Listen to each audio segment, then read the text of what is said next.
नमस्कार। आज के इस वीडियो का पहला टॉपिक है इलेक्ट्रोस्टैटिक शील्डिंग, स्थिर वैद्युत परिरक्षण। तो आज हम लोगों को समझना है कि स्थिर वैद्युत परिरक्षण क्या होता है, और ये आप लोगों को बोर्ड में 2 मार्क्स में पूछा जाता है। तो इसको समझने के लिए सबसे पहले हम लोगों को समझना होगा कि शील्डिंग क्या होता है। तो शील्डिंग का मतलब होता है प्रोटेक्शन देना। प्रोटेक्शन देना मतलब सुरक्षा प्रदान करना, या उसी को हिंदी में क्या कहते हैं, परिरक्षण। परिरक्षण मतलब सुरक्षा प्रदान करना, या उसी को इंग्लिश में कहेंगे शील्डिंग। शील्डिंग मतलब भी सुरक्षा प्रदान करना। किससे सुरक्षा प्रदान करना? तो स्थिर वैद्युत से। स्थिर वैद्युत क्या होता है? ऐसा चार्ज जो स्थिर हो, तो उसको क्या कहते हैं, स्थिर वैद्युत। तो स्थिर चार्ज क्या करता है? अपने चारों तरफ इलेक्ट्रिक फील्ड बनाता है। तो चार्ज जो इलेक्ट्रिक फील्ड बनाता है, उससे अगर किसी डिवाइस को सुरक्षा प्रदान करना हो तो ये प्रोसेस कहलाता है शील्डिंग या परिरक्षण। तो परिरक्षण क्या चीज हुआ? किसी इलेक्ट्रिक फील्ड से किसी भी डिवाइस को सुरक्षा प्रदान करना क्या कहलाता है? शील्डिंग कहलाता है। तो इलेक्ट्रिक फील्ड से सुरक्षा प्रदान करने का क्या मतलब है कि इलेक्ट्रिक फील्ड नहीं होना चाहिए, ऐसे स्थान पर अगर डिवाइस को रख दिया जाए तो वो होगा शील्डिंग। कौन सा शील्डिंग? Electrostatic shielding. तो ऐसा कौन सा स्थान है जहां इलेक्ट्रिक फील्ड हम लोग जीरो कर सकते हैं? तो हम लोग पिछले क्लास में पढ़ चुके हैं कि किसी चालक के अंदर का इलेक्ट्रिक फील्ड क्या होता है? जीरो होता है। जैसे गोलीय चालक के अंदर का इलेक्ट्रिक फील्ड पिछले ही क्लास में पढ़े हैं कि जीरो होता है, या उससे पहले भी हम लोग चैप्टर 1 में भी पढ़ चुके हैं। इलेक्ट्रिक फील्ड जीरो होता है कहाँ? गोलीय चालक के अंदर। और चालक के अंदर का विभव क्या होता है? कांस्टेंट होता है। ये भी हम लोग देख लिए थे। तो क्या करते हैं हम लोग, किसी चालक के अंदर डिवाइस को रख देते हैं। उससे क्या मिलेगा? इलेक्ट्रिक फील्ड से सुरक्षा मिलेगा। क्यों? क्योंकि चालक के अंदर का इलेक्ट्रिक फील्ड कितना होता है? जीरो होता है। तो हो गया शील्डिंग। तो शील्डिंग करने के लिए हम लोग क्या करें, मतलब इलेक्ट्रोस्टैटिक शील्डिंग करने के लिए हम लोग क्या करें कि डिवाइस को किसी चालक के अंदर रख दें। तो क्या होगा? चालक के अंदर का इलेक्ट्रिक फील्ड जीरो होता है, तो क्या हो गया? इलेक्ट्रोस्टैटिक शील्डिंग हो गया। तो इसको हम लोग डिफाइन कर सकते हैं।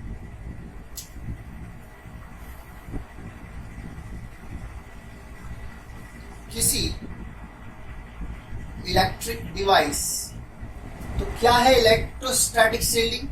किसी इलेक्ट्रिक डिवाइस को आवारा इलेक्ट्रिक फील्ड कहने का मतलब है एक्सटर्नल इलेक्ट्रिक फील्ड से सुरक्षित रखने के लिए उस डिवाइस को किसी चालक चादर से ढक दिया जाता है। अब चालक चादर से ढकेंगे तो क्या होगा?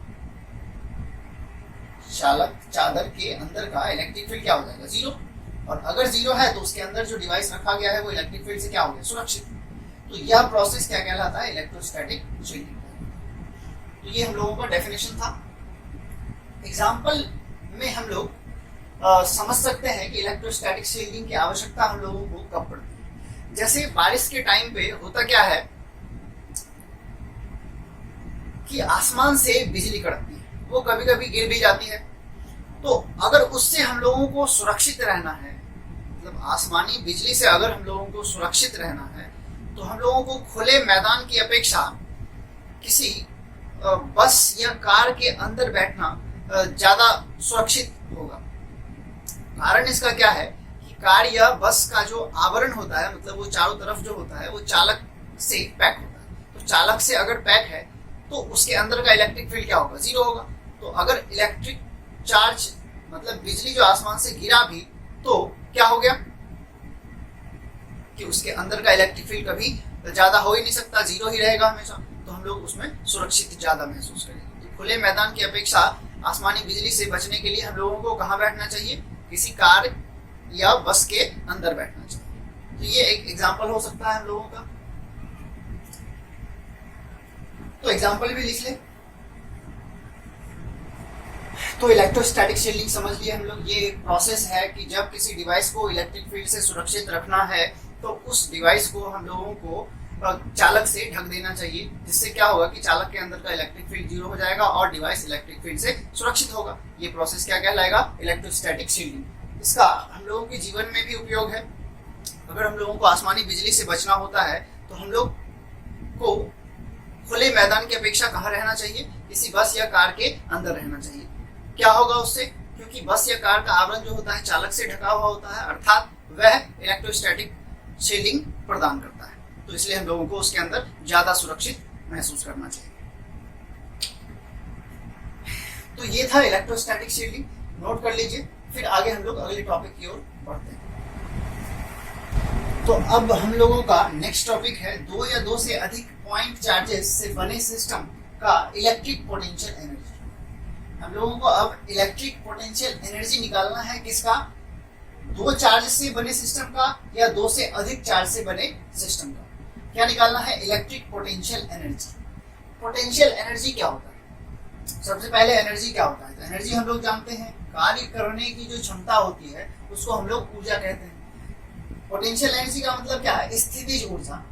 पोटेंशियल एनर्जी का क्या मतलब होता है? स्थितिज ऊर्जा। और इलेक्ट्रिक मतलब क्या? वैद्युत। तो वैद्युत स्थितिज ऊर्जा किसका निकालना है? दो चार्ज से बने सिस्टम का या दो से अधिक चार्ज से बने सिस्टम का। तो एनर्जी मतलब कार्य करने की क्षमता। पोटेंशियल एनर्जी क्या होता है इसको समझिए। जैसे हमारा ये एक स्प्रिंग है, इसको फ्री छोड़ दिया गया है, तो ये स्प्रिंग ना तो आगे जा रहा है ना पीछे जा रहा है, मतलब इसके पास किसी भी तरह की संभावना नहीं है आगे जाने का या पीछे आने का। मतलब इसके पास कोई भी कार्य करने की क्षमता या संभावना नहीं। इस स्प्रिंग के पास किसी भी तरह की कार्य करने की संभावना नहीं। जब कार्य करने की संभावना किसी वस्तु की नहीं होती है, संभावना का मतलब होता है पोटेंशियल। अब क्या करते हैं, इस स्प्रिंग को हम लोग फोर्स लगा के इधर एक फोर्स लगाते हैं और ये स्प्रिंग को संकुचित कर देते हैं इस तरह से। तो ये छोटा हो जाएगा स्प्रिंग। अब ये स्प्रिंग जो इतना बड़ा था अब छोटा हो गया। अब इस स्प्रिंग के पास कार्य करने की संभावना है। अगर इसे स्वतंत्र छोड़ दें तो ये स्प्रिंग यहां फिर से आ जाएगा। तो ये जो फोर्स जैसे ही इसको छोड़ेंगे तो ये फोर्स इधर लगेगा इसका, और इसके कारण इसमें विस्थापन होगा। तो बल लगा और बल के दिशा में विस्थापन हुआ, तो मतलब वर्क डन हुआ। ये क्षमता इसके पास है, अगर स्वतंत्र छोड़ दिया जाए तो ये यहां तक वर्क कर सकता है। तो ये कार्य करने की जो क्षमता है इसके पास कब आई? जब हमने इस पर वर्क किया तब। तो इस स्प्रिंग के पास क्या आ गया? Potential energy. तो हम लोग कह सकते हैं कि पोटेंशियल एनर्जी क्या होता है? किसी वस्तु पर किया गया कार्य जो होता है उस वस्तु में पोटेंशियल एनर्जी के रूप में स्टोर हो जाता है। तो इस तरह से हम लोग चार्ज को भी समझेंगे, क्योंकि दो चार्ज है, अगर ये प्लस क्यू है, ये भी मान लेते हैं प्लस क्यू है, ये Q1 है, ये Q2 है, तो होगा क्या कि प्लस और प्लस में प्रतिकर्षण होता है, तो ये दूर जाना चाहेगा। अगर स्वतंत्र छोड़ दें तो इसमें संभावना है कि ये दोनों एक दूसरे से दूर चले जाएंगे। तो इसका मतलब इसमें पोटेंशियल एनर्जी है। तो अगर ये दो चार्ज है तो ये बना सिस्टम, तो इस सिस्टम का पोटेंशियल एनर्जी कितना है वो हम लोगों को निकालना है। पोटेंशियल एनर्जी कैसे निकाल सकते हैं? वर्क जितना भी सिस्टम पर करना पड़ा वही वर्क हमारा क्या कहलाएगा? Potential energy. तो सबसे पहले हम लोग डिफाइन कर लें कि इलेक्ट्रिक पोटेंशियल एनर्जी जो होता है वो दो चार्ज के लिए या दो से अधिक के लिए कितना होता है। दो या दो से अधिक, तो दो या दो से अधिक चार्ज से बने सिस्टम का इलेक्ट्रिक पोटेंशियल एनर्जी क्या होता है? दो या दो से अधिक पॉइंट चार्जेस को एक दूसरे से दूर या निकट लाने में जो वर्क होता है उन चार्जेस से बने सिस्टम का इलेक्ट्रिक पोटेंशियल एनर्जी कहलाता है। इसका मतलब किया गया कार्य ही उस चार्ज से बने सिस्टम का क्या कहलाएगा? Potential energy.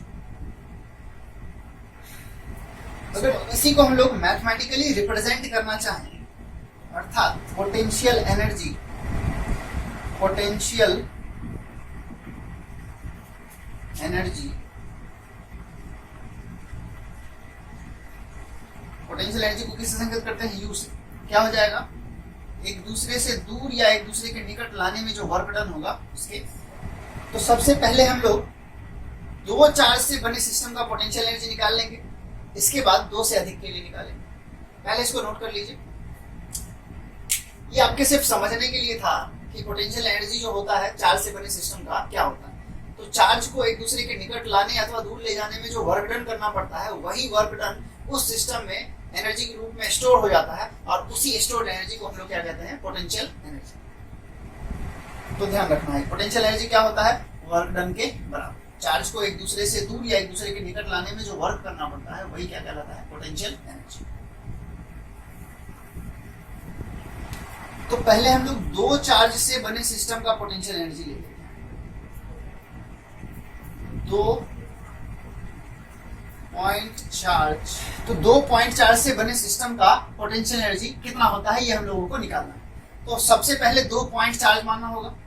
तो मान लेते हैं ये 2 पॉइंट चार्ज है, एक पॉइंट चार्ज Q1 और इससे कुछ दूरी पर एक पॉइंट चार्ज Q, और इस पॉइंट का नाम A और इस पॉइंट का नाम।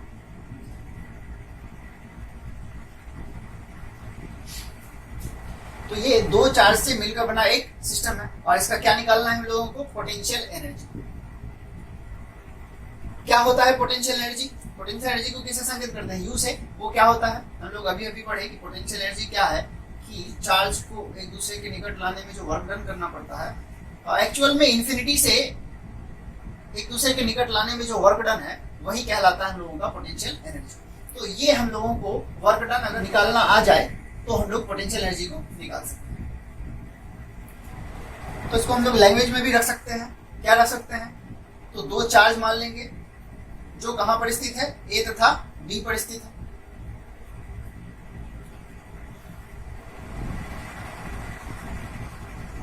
माना Q1 तथा Q2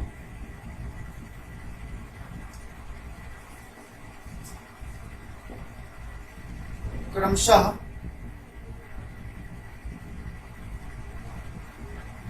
पॉइंट A तथा B पर स्थित है।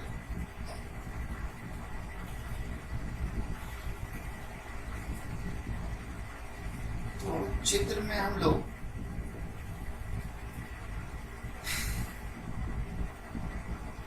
तो Q1 जो है यहां पोटेंशियल बनाएगा।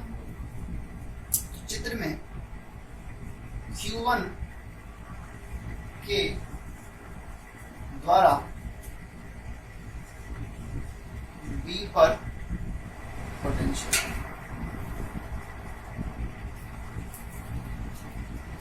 तो चित्र में Q1 के द्वारा B पर जो विभव बनेगा, विभव को पोटेंशियल कहते हैं। तो V1 वो कितना हो जाएगा, 1/4 पाई एप्सिलॉन नॉट Q1 बटे R। इन 2 चार्ज के बीच का डिस्टेंस जितना भी है, वो हम लोग कितना मान रहे हैं, R। बट Q2 को B तक लाने में वर्क डन W बराबर क्या हो जाएगा, किसको ला रहे हैं, Q2 को, कहाँ, B पर, और B का पोटेंशियल क्या है, V।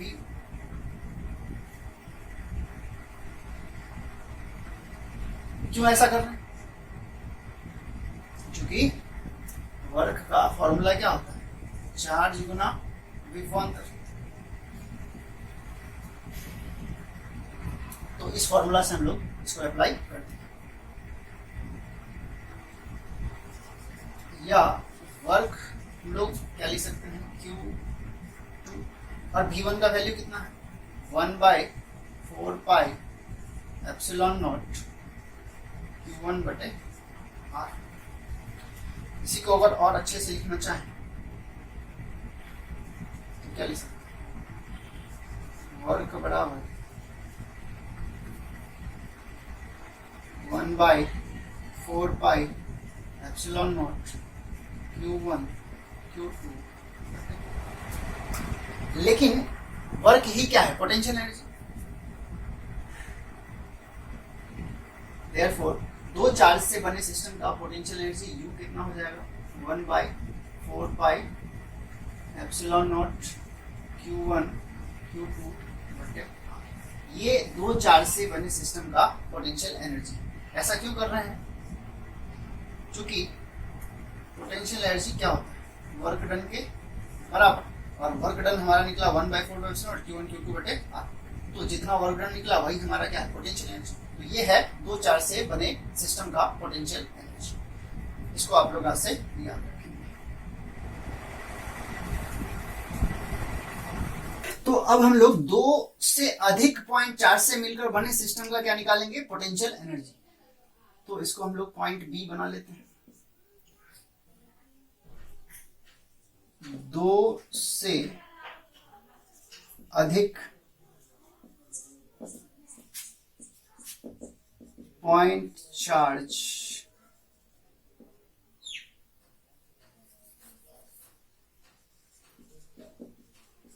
चार्जेस से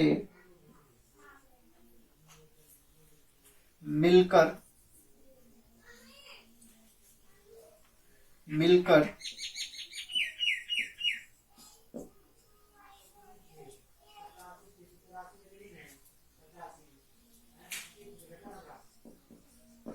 बने सिस्टम का पोटेंशियल एनर्जी U बराबर व्हाट, ये हम लोगों को चाहिए। तो हम लोगों को जो पोटेंशियल एनर्जी निकालना आता है, अभी अभी हम लोग सीखे, दो पॉइंट चार्ज के कारण कितना होता है, 1/4 epsilon not Q1 Q2 R।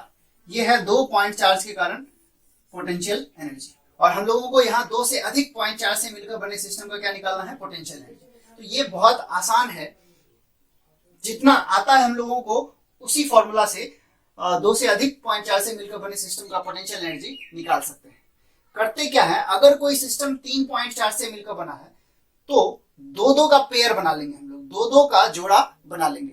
अब दो दो के जोड़े का पोटेंशियल एनर्जी निकालना आता है हम लोगों को, दो पॉइंट चार्ज का, और इन सभी पेयर के पोटेंशियल एनर्जी को निकालकर उनका हम लोग एल्जेब्रिक सम कर देंगे।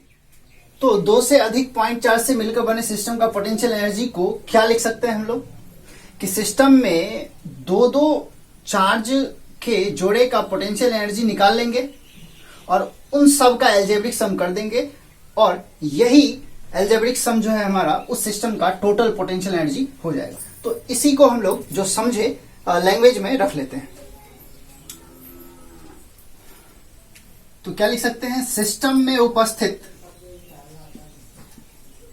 तो अनेक पॉइंट चार्ज से मिलकर बने सिस्टम का पोटेंशियल एनर्जी क्या होता है वो हम लोग समझ लिए, और उसी को हम लोग लैंग्वेज में लिखे। क्या, सिस्टम में उपस्थित दो दो पॉइंट चार्जेस, कितने पॉइंट चार्जेस, दो दो पॉइंट चार्जेस के सभी पॉसिबल पेयर, जितने भी संभव युग्म है, पेयर मतलब जोड़ा, कितने का पेयर है, दो दो का, जितना भी पॉसिबल पेयर है उन सब का पोटेंशियल एनर्जी निकाल लेंगे और उसका क्या कर देंगे, एल्जेब्रिक सम, मतलब बीजगणितीय योग, मतलब चिन्ह के साथ जोड़ना है। प्लस पोटेंशियल एनर्जी है तो प्लस में जोड़ेंगे, अगर नेगेटिव पोटेंशियल एनर्जी है तो माइनस में जोड़ेंगे। उस सिस्टम का कुल पोटेंशियल एनर्जी होता है। इसको हम लोग एग्जांपल में समझ सकते हैं। यदि सिस्टम कुल पोटेंशियल एनर्जी U बराबर कितना हो जाएगा, तो कितने चार्ज से मिलकर बना है सिस्टम, 3 चार्ज से, Q1 Q2 और Q3। तो ये 3 चार्ज Q1 है, Q2 है और Q3 है, दो दो का जोड़ा बनाना है। तो कितना जोड़ा पॉसिबल हो सकता है, Q1 Q2 बन सकता है, Q1 Q3 बन सकता है, दो जोड़ा हो गया, Q1 Q2 और Q1 Q3। एक और बन सकता है Q2 Q3 का। क्या और भी जोड़े बन सकते हैं, तो आंसर है नहीं। इसके बाद कोई भी जोड़ा पॉसिबल नहीं है। तो 3 चार्ज से मिलकर बने सिस्टम का कितना जोड़ा पॉसिबल है, 3, Q1 Q2 Q1 Q3 और Q2 Q3। तो पोटेंशियल एनर्जी कितना हो जाएगा, पहले जोड़े का पोटेंशियल एनर्जी प्लस दूसरे जोड़े का पोटेंशियल एनर्जी प्लस तीसरे जोड़े का पोटेंशियल एनर्जी, या पहले जोड़े का पोटेंशियल एनर्जी कितना हो जाएगा, तो पहला जोड़ा Q1 Q2 है, तो 1/4πε0 सब में आएगा, तो वो तो कॉमन हो जाएगा। तो 1/4π पहले जोड़े का पोटेंशियल एनर्जी हो जाएगा 1/4πε0 Q1 Q2, अब बटे दो चार्ज के बीच की दूरी, तो दो चार्ज के बीच की दूरी कितनी है, मान लेते हैं Q1 और Q2 के बीच की दूरी कितनी है, R12। फिर दूसरे जोड़े का पोटेंशियल एनर्जी, तो ये हो जाएगा Q1 Q3। देखिए एक जोड़े का पोटेंशियल एनर्जी कितना होता है 1/4πε0 Q1 Q2 बटे R, तो पहले जोड़े का पोटेंशियल एनर्जी कितना हो जाएगा 1/4πε0 Q1 Q2 बटे R12। R12 क्या है, Q1 और Q2 के बीच की दूरी। अब दूसरा जोड़ा क्या है Q1 Q3, तो 1/4πε0 कॉमन है बाहर में, Q1 Q2 के जगह क्या लेंगे Q1 Q3, ये दो चार्ज है और इसके बीच की दूरी अगर मान ले R13, मतलब Q1 और Q3 के बीच की दूरी, प्लस तीसरे जोड़े का पोटेंशियल एनर्जी, तीसरा जोड़ा क्या है Q2 Q3 बाय सॉरी तीसरा जोड़ा क्या है Q2 Q3 और दोनों चार्ज के बीच की दूरी R23 मान ले, तो ये पोटेंशियल एनर्जी हो जाएगा तीन चार्ज से मिलकर बने सिस्टम का।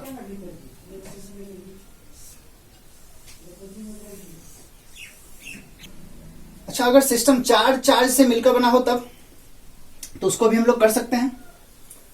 तो ये हम लोग का पहला एग्जांपल हो गया कि सिस्टम कितने चार्ज से मिलकर बना है, तीन चार्ज से। अब दूसरा एग्जांपल, यदि सिस्टम Q1 Q2 Q3 तथा Q4 से मिलकर बना हो तो सिस्टम का कुल पोटेंशियल एनर्जी U बराबर वाट, ये हम लोगों को चाहिए।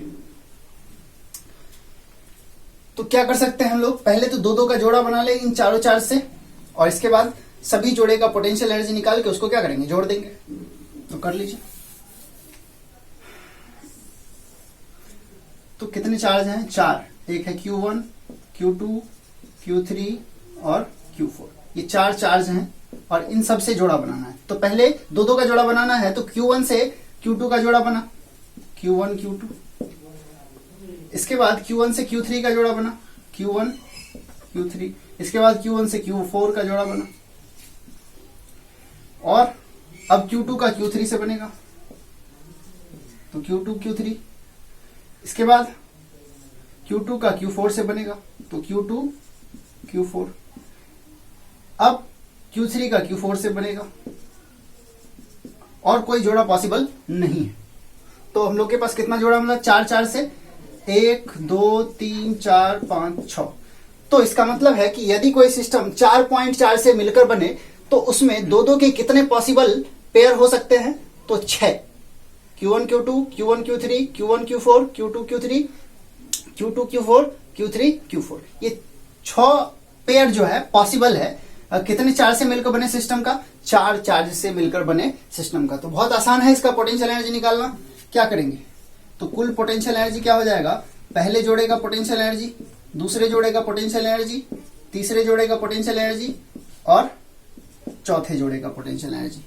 तो देख लीजिए, पहले जोड़े का सब में 1/4πε0 आना है, क्योंकि दो दो पेयर का जो पोटेंशियल एनर्जी होता है वो कितना होता है 1/4πε0 Q1 Q2 बटे R, मतलब सब में 1/4πε0 आना है। तो ये तो पहले से ही कॉमन हो जाएगा, तो 1/4πε0।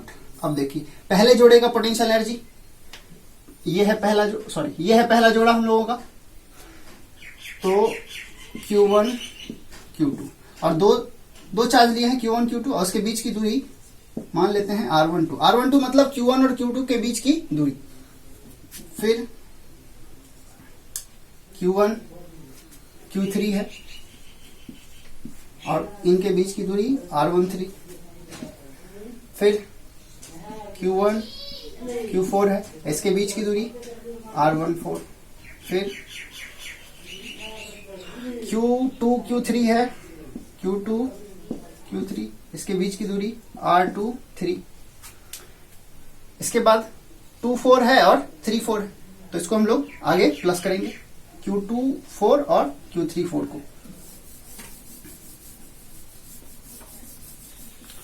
प्लस Q2 Q4 और डिस्टेंस Q2 और Q4 के बीच का 2 4। अब Q3 Q4, Q3 Q4 bye R3 4। ये पोटेंशियल एनर्जी जो निकला कितने चार्ज से मिलकर बने सिस्टम का पोटेंशियल एनर्जी है? 4 चार्ज से मिलकर बने सिस्टम का पोटेंशियल एनर्जी है। कितने भी चार्ज से मिलकर बना हो उस सिस्टम का पोटेंशियल एनर्जी निकालना बहुत आसान है। सब चार्ज को लेकर उसमें दो दो का जोड़ा बना लेंगे, जितना पॉसिबल है सारा लेना है, एक भी छोड़ना नहीं है, और सभी पेयर के पोटेंशियल एनर्जी का क्या कर देंगे? Algebraic sum. अगर चार्ज नेगेटिव होता तो माइनस होता ही, चार्ज पॉजिटिव है तो प्लस है, माइनस रहता तो माइनस ले लेते। तो ये बहुत आसान सा तरीका हम लोगों को अनेक चार्ज से मिलकर बने सिस्टम के पोटेंशियल एनर्जी के लिए मिला। इसको आप नोट कर लीजिए। तो आज की क्लास में इतना ही, मिलते हैं अगले वीडियो में, तब तक के लिए गुड बाय।